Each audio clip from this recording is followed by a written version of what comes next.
In this video, I want to show you some of my best practices when turning flat files into data models in Power BI. We're going to go through how to break down your flat files into a star schema data model. And throughout the video, I'm going to sprinkle in some of my tips and tricks to make your data models a lot easier to work with. All of that and more. So without further ado, let's get started. Hi, my name is Fernan and welcome to the Solutions Abroad YouTube channel where I focus on teaching beginners the wonderful world that is Power BI. I upload new videos every week, so make sure you hit that subscribe button and the bell icon to get notified when a new one is out. So before we go to the demo, flat files are basically Excel files or CSV extracts that you receive from IT when you're asking for information via file format. And with this kind of flat file, you can import it and use it straight away within your Power BI reports. But the general best practice is that you should break this down into workable models, typically following a star schema, to make it easier and more performant. So this is a very typical flat file that you might receive when you ask for information from different systems. So you will have your data flat. It means you have all your columns in one table. You will have some information here. And here at the moment we have some information about orders and sales. So you have some orders here, information about customers, their contact title and name, as well as some information about the products themselves. So the orders, what products were ordered for those. And from the rambling that I was just making, you can kind of understand what the logical groupings are of this data set. So you can have tables for customers or tables for orders or for products. And in order to sort them into their logical groupings, we're going to go do it in Power BI, and we're going to follow something called the star schema, which is having fact table with multiple dimensions. How you group your fact tables or dimension tables are up to you. Power BI doesn't define that for you, but the general rule of thumb is for your fact tables needs to be built on data that you're able to calculate. So data like sales, unit price, quantity, things like this. And your dimension tables needs to be built on top of information that you want to filter your fact tables by. So a good tip from here when you're thinking about dimensions is the keyword by. So you want to filter your sales by product, or you want to filter your sales by customer. These are the kind of dimension tables that you can create and is valid for a star schema. And at this point, you're probably thinking to yourself, why do we need to convert this into a star schema if we can just use the flat file as it is? Well, one thing is because when you start working with large data sets with a lot of different fields, if you're working with it in Power BI Desktop, you'll spend a lot of time scrolling through the multiple columns that you have in one table. And having star schemas or having multiple dimensions and fact tables makes it a lot easier to work with. Another reason is if you've never encountered it before, large fact tables. So you will have fact tables that will have millions and millions in rows, and if you want to add new dimensions to filter your fact tables by, you will have a very hard time adding it into the flat file itself because it will take a very long time to load. And a good way to avoid that is by creating dimension tables separate from your fact tables. And this also ties in with improved performance. When we do this activity of splitting this flat file into multiple tables, we actually reduce the cardinality of the different tables. And cardinality is like the number of unique columns within a table, which improves performance. Anyway, let's go to our Power BI report and import this data. Let's go to our desktop here. Let's look for orders. Let's bring that in. And from here, we will just hit transform data to bring it into Power Query. And we'll name it flat file for now. Let's disable this load. This just make sure that when we close and apply, we don't see this. We want to now create multiple copies of this flat file and separate them into different queries by themselves. So from here, what we'll need to do, we will create a couple of references to separate into multiple tables. So first, let's create our fact table. Let's create the orders fact table. and here you need to select the choose columns, and let's select the logical columns that fit into our orders table. So we want to keep, first of all, the IDs, because that's what we want to use to link it with the other tables. And then we'll just remove the columns that we think are going to be duplicated for no reason. So the customer information and possibly the product information, so the product name and the category. Hit OK, and that's your orders table sorted. And we'll do the same thing for our two different dimension tables. So we will do customers,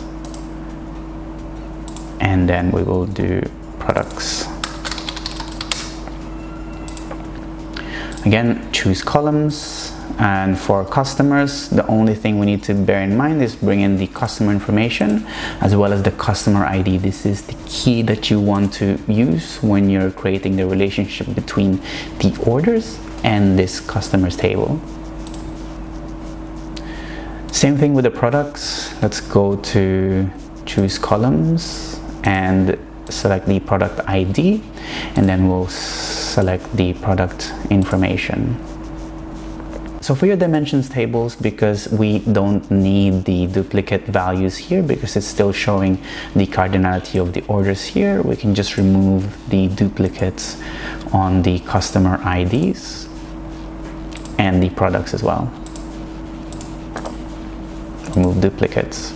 You don't have to do that with the orders because that's the granularity that we want to work with in orders. So just leave it as it is and hit close and apply.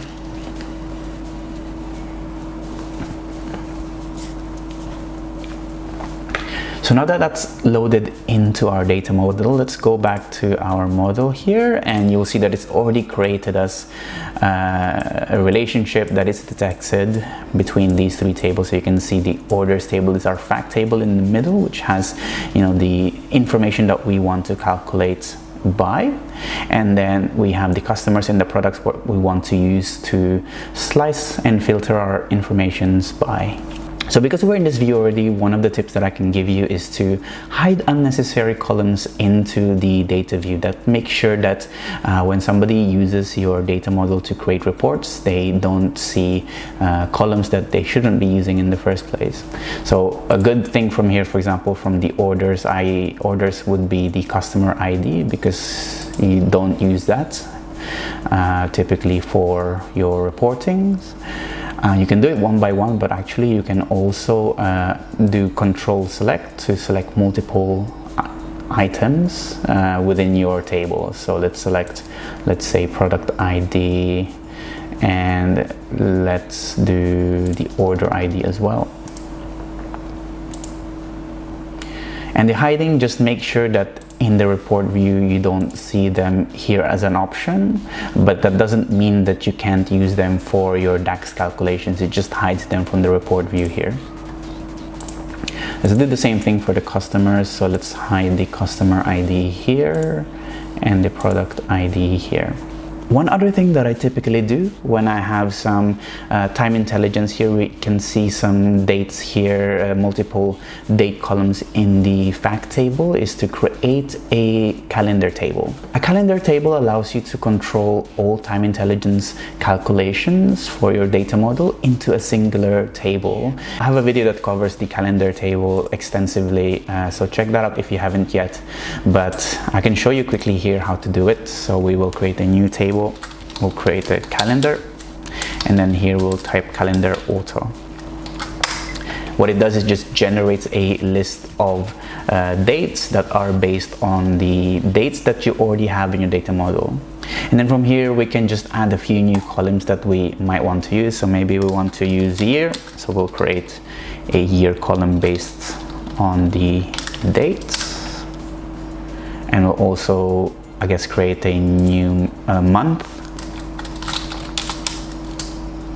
and for month we'll need to use formats, dates, and then the format is 4Ms, that shows us the full month. And from here we want to mark this as our date table, so we'll right click the calendar, mark as date table, we'll select the date column here, and that converts this into a date column. Now that that's sorted, we can now create a relationship between our calendar table and our different dates columns in our orders table. One last thing I do is I create a measures table which houses any measure calculations that I create with this data model. So one measure that I'm thinking of is total sales, because we don't have it at the moment, and you calculate that by multiplying the quantity by the unit price within the orders table. So let's create that. So let's enter data. Let's name this calculations, hit load.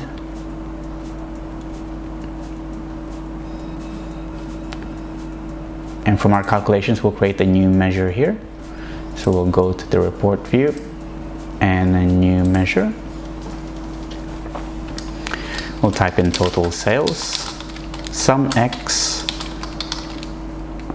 We want to get the orders table, and we want to multiply the quantity by unit price.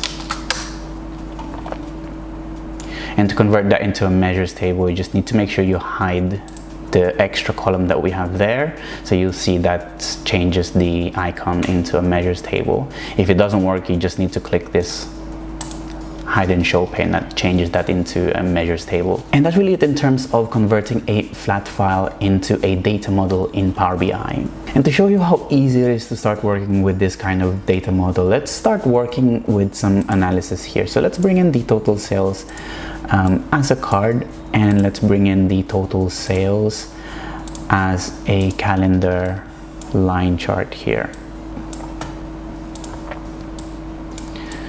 So now you have your fact tables that you want to analyze, and if you want to use your dimensions table as a way to filter your reports, you can do that by looking at the tables here. So let's say we wanted to maybe filter this by product, or actually maybe even better, let's filter by category. We want to see the sales for different categories. Let's convert this into a filter, and you'll see the different total sales or total sales over time for specific categories. And you didn't have to look at one single table, you just went to the products and look at the category of products, logically where you would be looking for. And the same thing really with the customers table. So if you wanted to see what the total sales are for specific customers, all you need to do is look at the customers dimension table and use that as a filter in your report. So if we go to contact name here, change it as a filter, and now you'll see you can do you can see what the total sales are for specific contacts within your customer base. And that's really it for this video. I hope it helped you understand how easy it is to convert your flat files into data models in Power BI. Leave a like on this video if it helped you. It's the best way to let me know that you enjoy this type of content. Get in touch using the social media links that are included in the description box below. And thank you so much for watching, guys. See you again on the next one.